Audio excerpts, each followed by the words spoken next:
पूण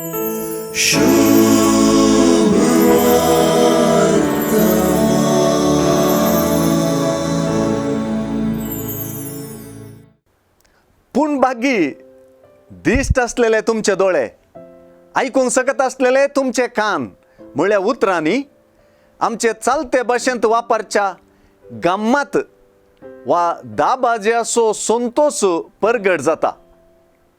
दिश्ट दोळे, आयकप कान असली उतरां प्रावाद्याच्या तोंडांतल्यान वळची उतरां.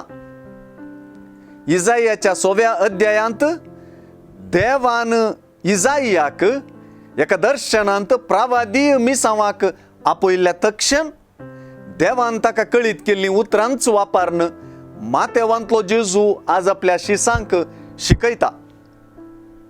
देवाचो ताळो आयकूंक इन्कार करून देवाचो सल्लो वाऱ्याक धरिल्ल्या लोकांक देव इजाया मुखांतर चेतावणी दिता आनी येवंक आसचीं अनाहुतां विवरिता.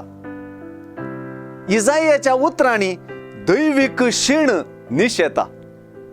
इजायान सांगलेली आध्यात्मिक कुरडेपणाची आनी भेरेपणाची चालस जेजून आपणाचेर बावार्थ दवरिनासलेल्यांत देखली.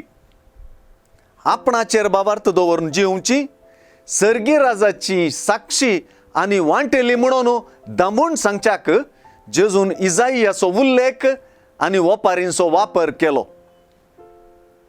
अविश्वासियांची दाड्डी जाल्लीं काळजां, धांपन पडिल्ले दोळे आनी दाट जाल्ले कान महान प्रवादी जेजू जागृत करता आनी विश्वासी जिविताक सर्वांक आपयता.